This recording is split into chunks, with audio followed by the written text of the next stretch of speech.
Mesdames et messieurs, merci de votre fidélité à notre chaîne. Bonjour et bienvenue à cette édition de la mi-journée. Les titres. Le président algérien Abdelaziz Bouteflika serait dans un coma profond qui pourrait durer des semaines. Information des deux journaux qui viennent d'être interdits des parutions. Le pouvoir à Alger, visiblement gêné par ces révélations. Et du sport en fin de journal avec les matchs allés du tour de cadrage de la Coupe de la Confédération. Nous verrons le stade malien qui a battu l'équipe Lydia Académique du Burundi par 5-0. Nous ouvrons cette édition par la Tunisie. Les salafistes renoncent à réunir leurs partisans à Kairouan, ville sainte. Mais on vient de l'apprendre, ils appellent à un rassemblement dans la banlieue de Tunis, la capitale. Les autorités, en tout cas, ont interdit leur congrès annuel. Le porte-parole du mouvement a été interpellé ce matin. Les entrées de la ville de Kairouan sont bouclées par la police et l'armée. Les mesures de sécurité ont été renforcées ailleurs dans le pays. Je le disais tantôt, Algérie, la polémique sur l'état de santé du président Abdelaziz Bouteflika, peu d'informations et beaucoup de rumeurs depuis son hospitalisation à Paris le 27 avril dernier. Officiellement, le président se porte bien, mais les Algériens s'interrogent déjà sur l'après-Bouteflika. Une activité incessante dans les rues d'Alger. Pourtant, un citoyen manque à l'appel. Un citoyen pas comme les autres. Les Algériens savent que leur président est très malade, mais ils se demandent aussi où il est et qui dirige le pays en son absence. La presse indépendante est particulièrement critique. Ce vide au sommet de l'État fait la une des journaux.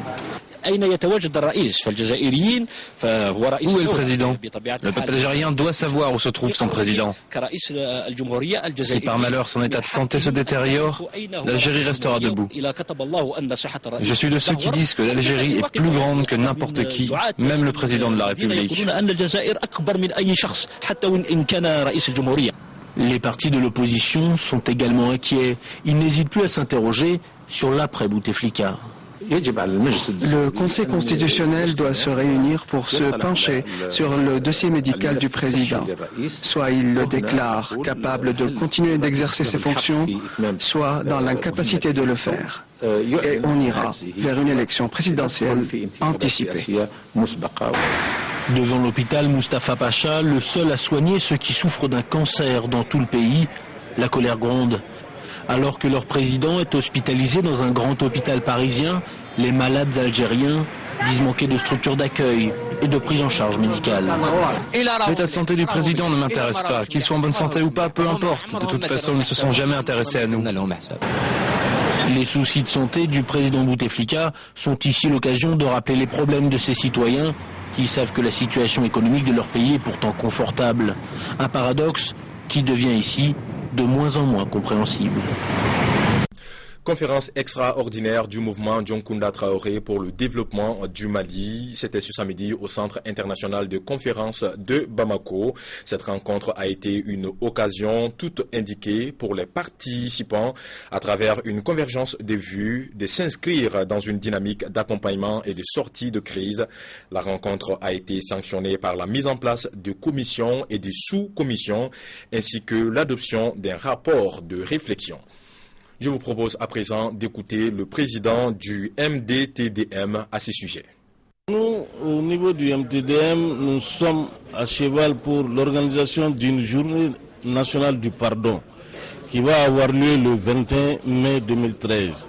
Et en prélude, n'est-ce pas, à l'anniversaire de l'agression du président de la République par intérim, il était normal que l'on convoque l'ensemble des coordinations régionales à prendre part à cette assemblée extraordinaire pour se prononcer, comme je l'ai dit, non seulement sur le document en gestation, mais également sur l'organisation de la journée nationale du pardon, où l'ensemble des délégués des coordinations régionales et du district de Bamako sont appelés à se prononcer, à faire des propositions concrètes pour que l'on puisse améliorer les documents déjà en préparation.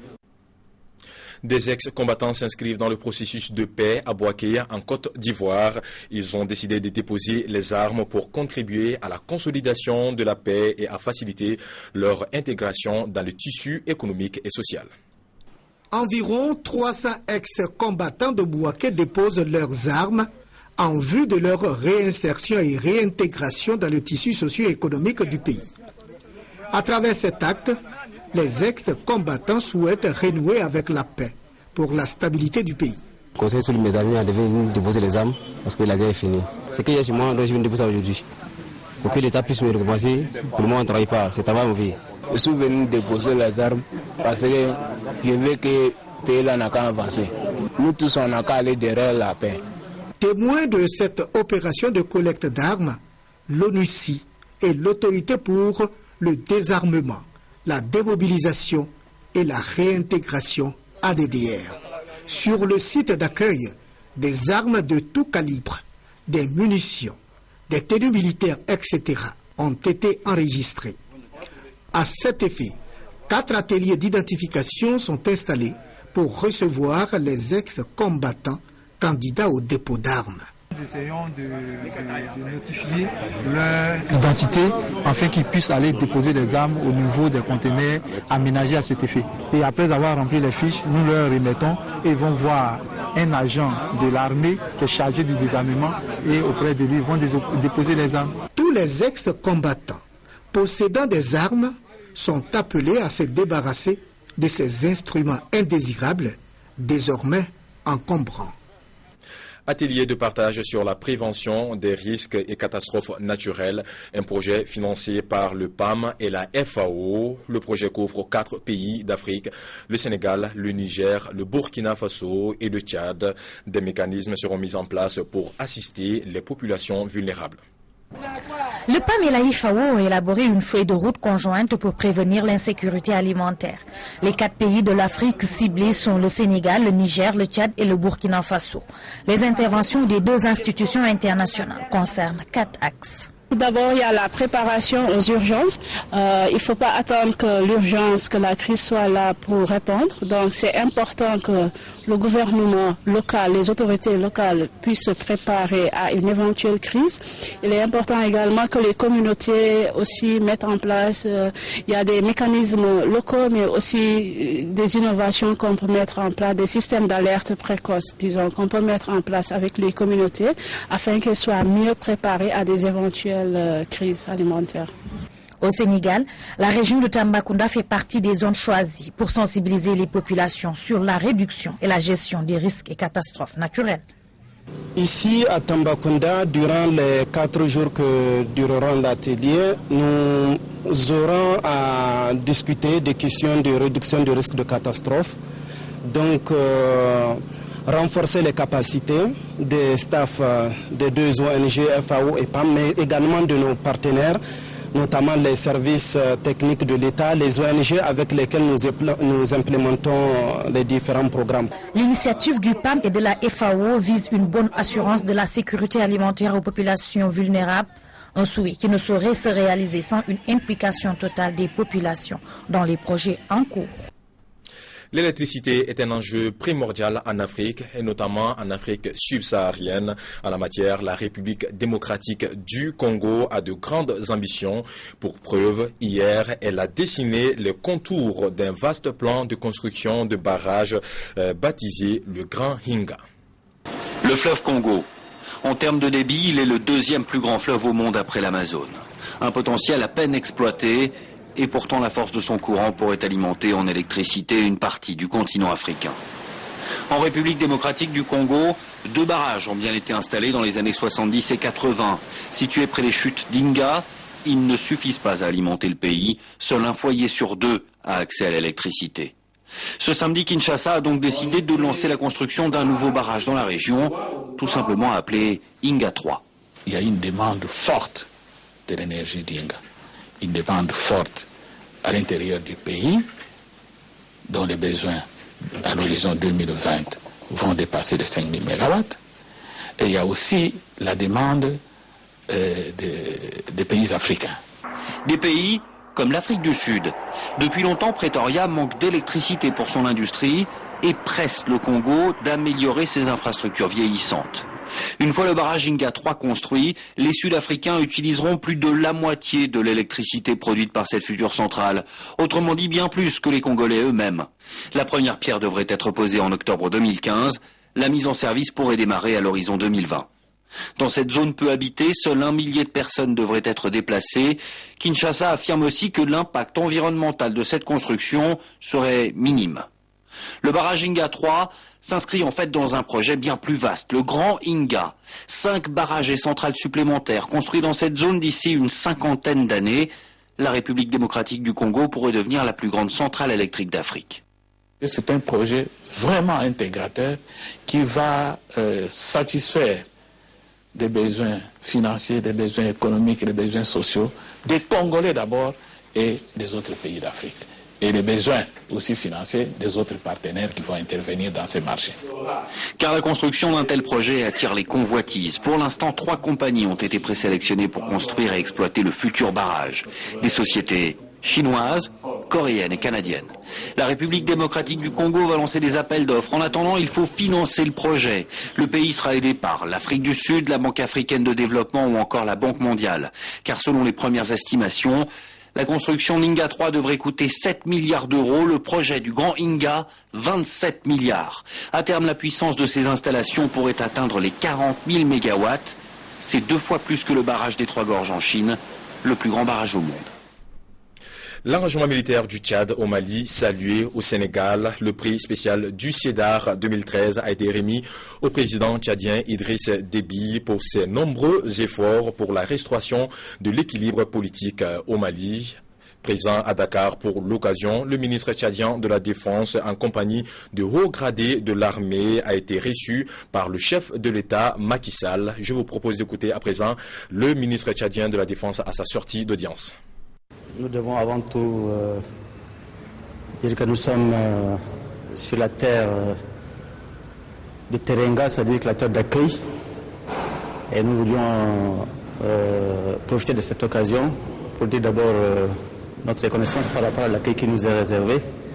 Nous avons été très bien accueillis. Et nous devons donc de venir voir le président. Il nous a fait l'honneur de nous recevoir. C'est un grand honneur et nous avons profité pour lui dire les salutations de son homologue, de son frère, le président Idriss Déby du Tchad.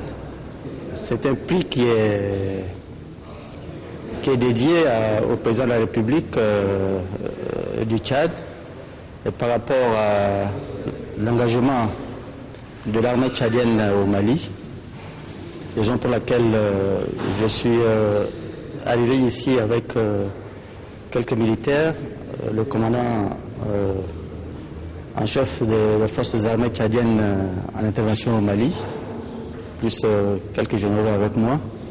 C'est pour donc recevoir ce prix qui est dédié au président et lui remettre. Sport, football pour terminer cette édition avec le week-end qui reste dominé sur le continent par les matchs allés du tour de cadrage de la Coupe de la Confédération. À Bamako, le stade malien a fait le carton plein face à Lydia Académique du Burundi. Les Blancs de Bamako s'y sont imposés par 5-0. C'était en présence de nos reporters Yacouba Dansogo et Daouda Doumbia. 3 semaines après son élimination en Ligue des Champions par le Coton Sport de Garoua, le stade malien de Bamako s'est bien repris au stade Modibo Keïta de Bamako ce samedi 18 mai en dominant 5-0 Lydia Académique du Burundi. Il n'y a pas eu de ronde d'observation dans cette partie. Dès la 3e minute, Mamadou Koulibaly, bien servi par Lamine Diawara, ouvre le score. Les Blancs de Bamako ne s'arrêtent pas là. Sur ce coup franc, Suleiman Dambélé d'un tir puissant bas innocent en cuit. Le stade malien, plus fort que son adversaire du jour, va inscrire un 3e but à 5 minutes de la mi-temps. Sur ce corner, Morima Kankouita catapulte la balle au fond des filets. En seconde période, Soumaïla Diakité et ses coéquipiers ne lâchent pas une seule seconde leur adversaire. Après plusieurs tentatives, ils sont enfin récompensés dans le temps additionnel en inscrivant sur coup 2 autres buts. Abdoulaye Sissoko, entré à la 60e minute de jeu, participe au festival des buts. 4-0. Le maître d'orchestre, Cheikh Doumbia, alias Jean de Makoun, se balade dans la défense burundaise avant de marquer le 5e et dernier but, stadiste. Avec ce score de 5 buts à 0, Pascal Janine et ses protégés se rendront dans 2 semaines à Bujumbura sans la moindre pression pour jouer le match retour. Vainqueur de l'épreuve en 2009, le Stade malien a presque assuré sa qualification pour la phase de poule de la Coupe de la Confédération. Voilà qui me fait à cette édition. Retrouvez le débat du dimanche à partir de 19h avec Sekou Tangara et ses invités et Afrique Soir à partir de 20h. Merci de nous avoir suivis. À très bientôt sur notre chaîne. Au revoir.